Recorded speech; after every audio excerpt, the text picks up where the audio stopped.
প্রতিবেশীর মুরগির বাচ্চাকে সাইকেল চালাতে গিয়ে ধাক্কা দিয়ে ফেলেছিল। তাই দেরি না করে আহত মুরগির বাচ্চাটিকে নিয়ে দ্রুত হাসপাতালে পৌঁছে যায় মিজোরামের একটি শিশু। নিজের সঞ্চিত সব টাকার বিনিময়ে মুরগির প্রাণ বাঁচানোর আবেদনও জানায় সে। ওই শিশুর মানবিকতা দেখে চমকে গিয়েছিল সবাই। রাতারাতি সোশ্যাল মিডিয়ায় ভাইরাল হয় তার কাহিনী। 24 ঘন্টা ঘুরতে না ঘুরতেই জানা গেল মানবিকতার সেই স্বীকৃতিও পেয়েছে সে।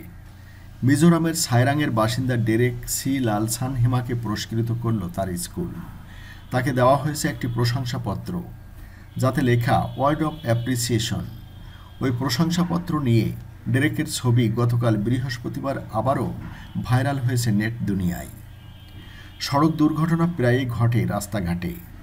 আমরা অনেকেই অযথা ঝামেলা এড়াতে দেখেও না দেখার ভান করে চলে যাই। এমনকি যিনি ধাক্কা দিয়েছেন সেই গাড়ি বা বাইক চালকও ভয়ে পালিয়ে যান। অমানবিকতার এই রকম হাজারো উদাহরণের মধ্যে ডেরেক বুধবার সকলের কাছে হাজির হয়েছিল শুদ্ধ বাতাসের মতো। তার শিশুমনের পবিত্রতা নিয়ে সকলেই প্রশংসা করেছিল। তার পুরস্কারও পেল সে। কিন্তু মুরগির বাচ্চাটিকে সে বাঁচাতে পারেনি, কারণ তার সাইকেলের চাকায় পিষ্ট হয়েই মুরগির ছানাটির প্রাণ যায়। তা সত্ত্বেও তার এই উদ্যোগ অবশ্যই শিক্ষা দিল সকলকে।